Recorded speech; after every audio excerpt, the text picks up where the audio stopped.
So basically, I had this thought before I went to bed, and I didn't know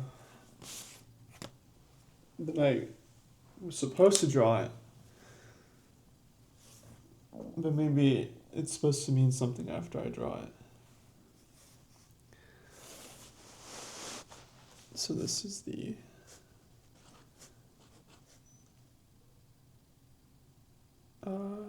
25.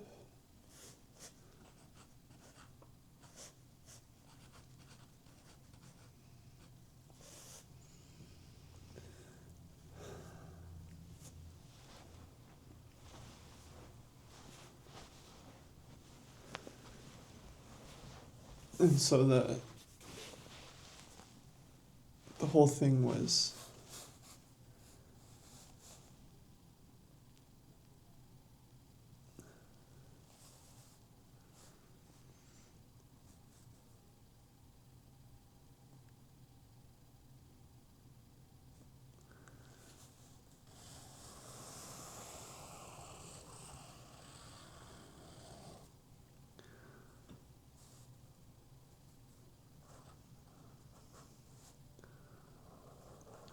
so similar to a bike.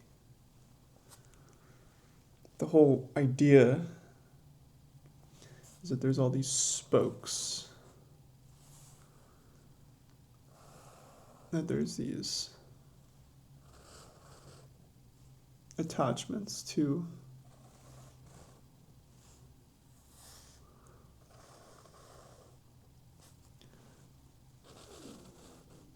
the middle of the frame. And what I was thinking about was that if you could do things because they make you happy, so one of them, for example, is just reading, which in essence is learning. And then the other one could be, well, let's just say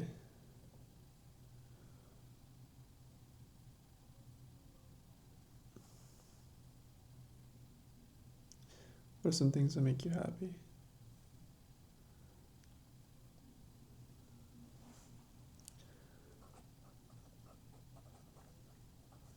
Listening to music, dancing, right? So as basic as this. We'll fill out the other two just because we're already here.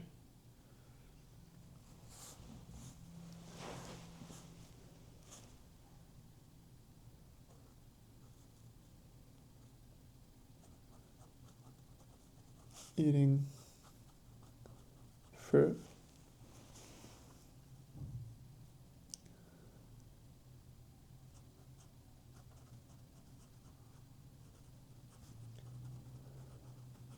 Healthy body.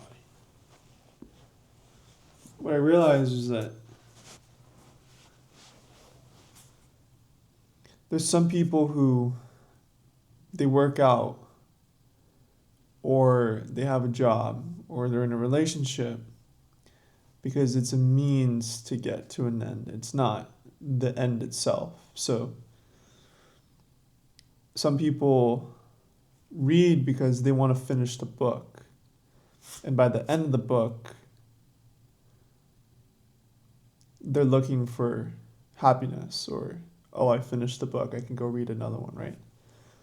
But the idea of the reading itself, if you take it page by page and not as if every page was a book, then every page is something that you can learn from. Just in the same way that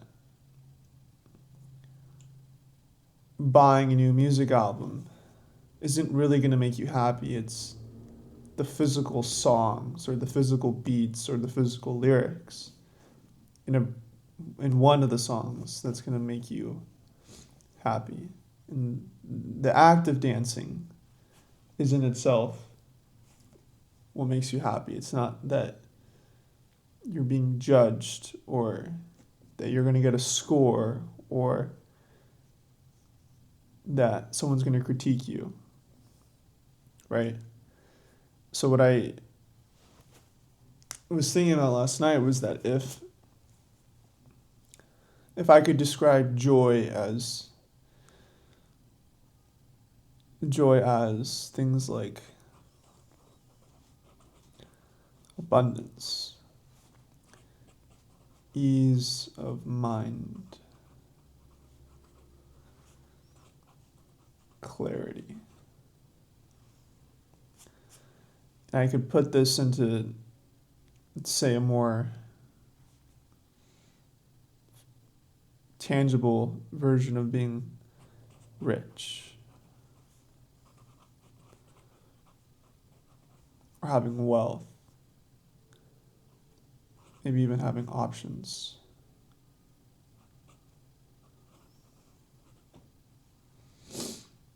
Right? The basic thing that I'm getting at here is that all of these things are a kind of quality. And all of these things happen to be one thing. They're all choices. And so, where I'm really getting at is the other thing that I imagined was that there's been times in my life where, for whatever reason, there's a particular ebb and flow to this path that I'm on. And what I've noticed is that there's been times where the walls that make up the path have essentially deviated, and there's these, I call them veins, and some of them are wider than others, some of them last longer than others. But ultimately, it's like a form of, I'd say, distraction. It's a lot of it being self-imposed, but then also realizing that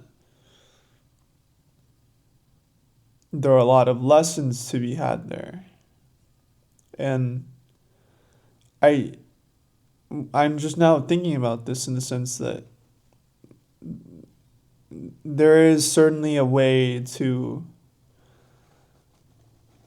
coexist with the fact that these walls that make up the stream, the riverbeds, some may call them,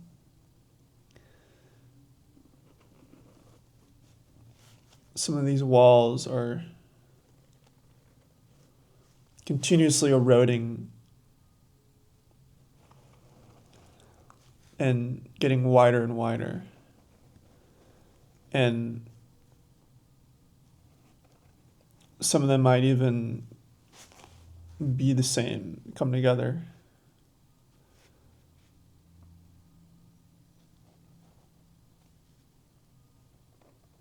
The point I'm making here is that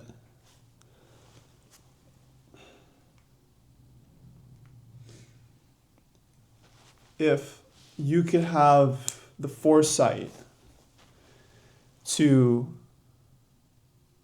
establish a boundary, to create a riverbed that is built on honor, trust, discipline, and ultimately consistency, then there is a great, great force of life that can flow. So much so that you can even harness the strength to carry immense power through the stream. And what I mean by this is that these veins that I wasn't looking at was only because I didn't know that they were there. Because you see, the interesting thing about these drawings is that they're they're the same thing. It just so happens to be that here in this life, the life that I've lived for the last 6 years, I saw these holes. And instead of sending a team, the same team that told me that those holes were there and that they were going to be there, I could have sent the team back and have told them, okay, either find me this road or go and patch them for me. See, what I've learned is that this is a feeling of despair, a feeling of shame, anxiety, guilt. And the way that a river flows, and the way that any of this is relevant to my life, is that I've chosen to live in this life, knowing that this life has always coexisted. But I didn't understand, what made me get off of that track and onto this track. But not only that, but I didn't completely understand why I chose any of this. Because you see, as the river keeps, you see how this side there's less land than this? Well, that's because the river has to erode certain inlets. These might be smaller streams, but yet the water's still leaking out of the original channel.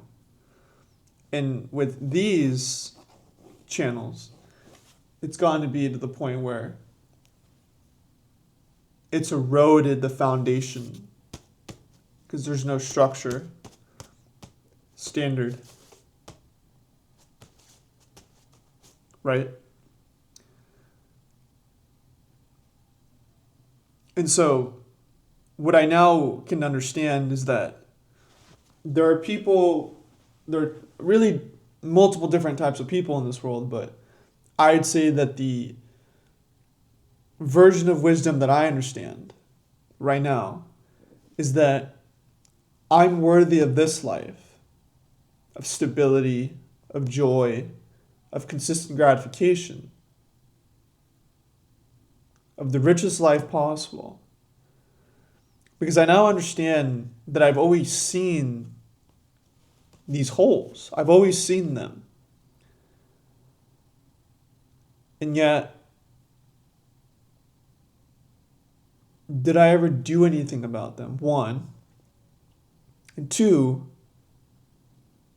if I did do something about them, what difference would that make? So, the difference, very simply, is that if I can look up and understand that it is possible to experience these gaps and these holes, but is it worth it? And the reason why I know that, up until this point at least, that doing this sacrifice isn't worth it is because I can avoid it. And so, if I were to put it in another way, as cycles how they repeat themselves, it would simply be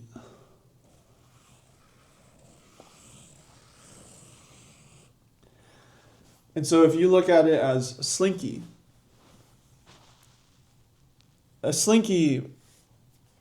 is very similar to this spiral, except for the fact that in this drawing,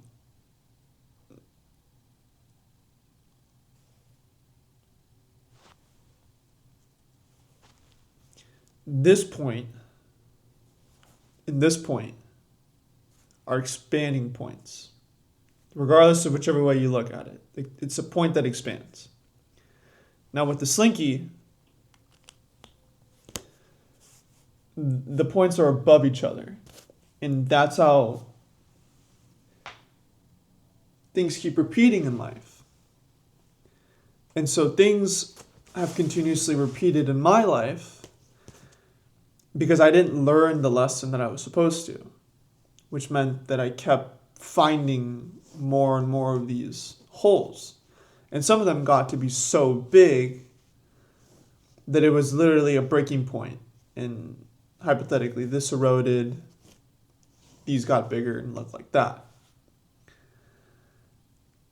And so when I realized that all I have to do is look up, and if there is a version of danger or a hazard or something that isn't for me, I can very easily, in that same sense, realize like, okay, if that isn't for me, in that same moment, I can also realize what is for me. That's what this drawing is meant to be. See, this drawing is meant to be the illustration showing that yes, at some point, whether I'm here or whether I'm here, I can choose to either live this life or live that life. Because if I don't want to be living this same repetitive cycle again, then I have to do things different for myself. In a sense, there has to be a sacrifice. Because I have to sacrifice this whole way of life to accept this whole way of life. Because I've already spent the last 6 years sacrificing the life that has everything I want.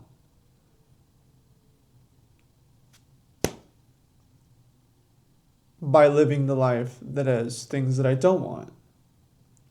But see, the interesting part about all this is that the whole thing about the right place, right time, and that everything happens in your favor is, in a way, how I sit here and I'm like, okay, well, I don't have any regrets or shame or guilt about living this life, is because for whatever reason, everything that happened here was a life lesson, and because I earned the ability to essentially say any of this out loud, is an indication that I now have the opportunity to live with less weight on my shoulders. That's less on my life, which would be this life. Because you see, in this life, I even have the opportunity to draw two streams. It's the same stream. But now I have room for one other person. Whereas in this life, you see how many different inlets and outlets there is? There isn't too much, as beautiful as it might look, and that's ultimately where I'm going with this, is I don't sit here and regret any of the relationships or experiences I had, because for whatever reason I decided to give up this life to appreciate the fact that really 90% of the world lives like this. And another 9% is just virtually, they live somewhere in the middle of all this, in a world that I haven't yet figured out. I mean, maybe I have, but... And then there's 1% of the world who chooses this life. The conscious expansion of life, this stuff. Where there's growth, regardless of whichever way you look at it. Eternal optimism, even. So, if I'm going to relate it back to any of this, the reason why I'm able to relate it back to any of this is because the things you do, you should be doing them because they make you happy. So in that same way, it's like, oh, I want, this in that house, or this in that car, or this in that computer or phone, right? Is in the same way that by doing things that only bring you joy, because doing the thing is joyful, not because at the end of that thing, or not because, you know, someone else is going to be happy that you did it. Like going to a job, basic example, literally having a job. Most people, they don't like their job. So why would you ever read anything for your job if it's not going to bring you joy? If the food you're eating gives you IBS, is that food ultimately bringing you joy? I heard once in the song Ecstasy by DJ Cozy, he said that truth is bitter in the beginning and it is sweet in the end. And that a lie is bitter in the beginning. Oh no, I just said the truth one again. Let's restart that. Maybe I'll edit that out. Probably not. DJ Cozy said that a lie is sweet in the beginning and bitter in the end, and that the truth is bitter in the beginning and sweet in the end. So, for example, when I ate junk food and processed food, it tasted so good in the beginning that it brought me instant joy. But then ultimately, in the end, I was sitting on the toilet for half an hour. And that isn't fun at all. It also isn't fun when you go and you eat 2 or 3 little cookies and then you wake up the next day with acne. That's not fun at all. And the reason that that's not fun at all is because although it had tasted good in the beginning, in the end, it was bitter because I realized, like, wow, I have all this acne. Just in the same way that I realized, like, okay, as fun as it is to hang out with certain people right now to fill a void, or as fun it is to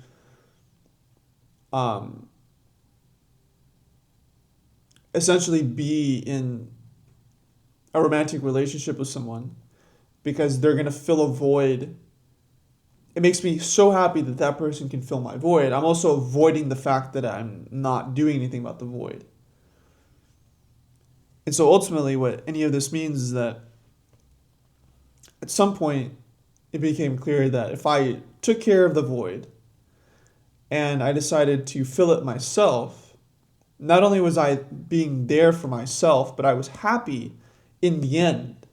It didn't matter how I felt in that moment, because now being there, being here, I realized, like, okay, this idea of joy, I could do the learning with joy. I could do the dancing with joy. I could do the eating with joy. I could do the reading with joy. I could do the listening to music with joy. And I have a healthy body because it brings me joy. Because then you radiate from there.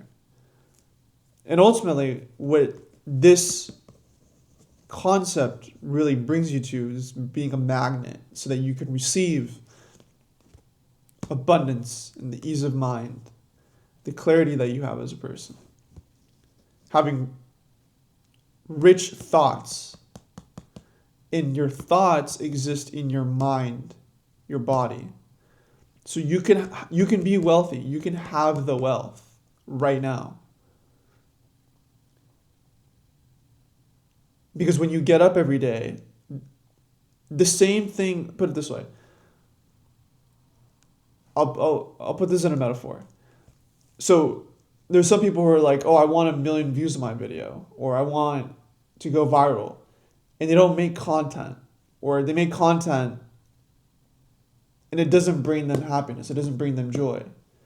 Well, the interesting thing is that the people who consistently get 1 million views on any of their content, they do it because it gives them joy, because they have joy. They do the act of posting because it's an easy thing. Because when they post it, it's so clear that that thing is going to get them 1 million views. that all they have to do is push post. And so the point there is that for you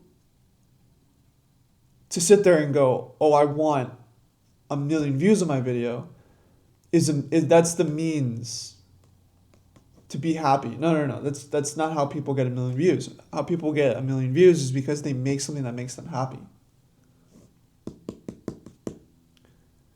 And then when they're in that happy place, that's when they post it.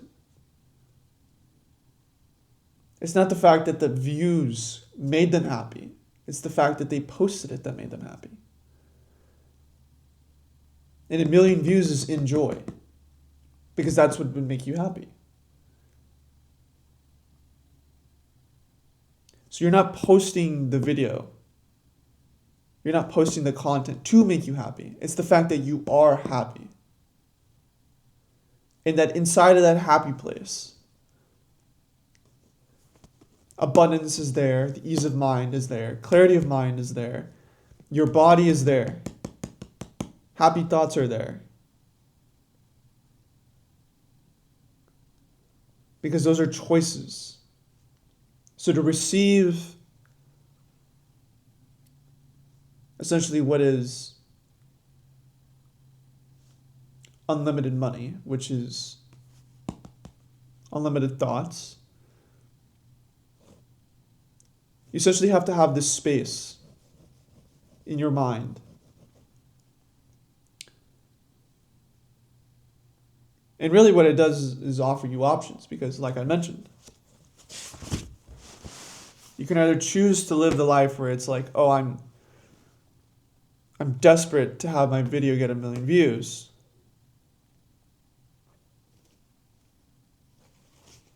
Or you could sit there saying, wow, I actually made something that I love. And because you love what you made, you're going to ascend.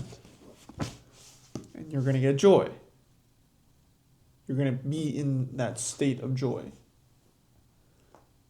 And so it's easier for me to say this right now. But at the same time, I'm saying this right now because this is what I found. The same button that I use on my Instagram app to push posts is the same button that some dude who got 100,000 likes on his post pushed.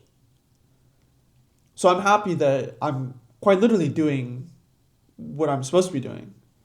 But then not only that, I also know that it's easier for me to say these things because I'm not saying it thinking to myself like, oh, is this going to be the right thing to say for me to be getting 1 million views? Is this the right approach or the right edit style or the right content for me to be posting?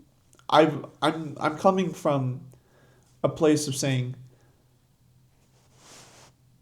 based off of the life that I've lived, knowing that I've already been here before, and then I chose to essentially experience what more than 50% of society is experiencing, I realized, like, okay, I understand why this is happening. I understand why this is a choice people make, but I'd rather not make this choice because I'm guaranteed everything already. I just, for whatever reason, decided not. Like, it was really a choice. I was like, okay, I'm going to choose to listen to the external world because I never did before. And having had listened to the external world, I realized, like, okay, maybe not for me. So then I got my power back and I realized, like, okay, this is actually worth my time. Because I would rather have stability and structure and law and order in my life than to sit there saying to myself, okay, if I can sit in this room and tell people the things I've learned, then that means two things. One, I finally learned the lesson. But then two,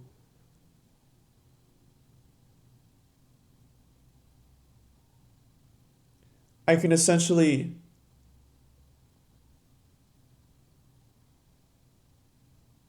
because I'm also a very kinetic learner. So I have to say things out loud for me to actually get what it is happening. So really I'm teaching myself right now what 6 years worth of life means to me. So we're 30 minutes into this video. Great. And why any of this matters is that younger version of me that has been here for the last 6 years is now learning how to find his way to be here. So I'll just leave it at that.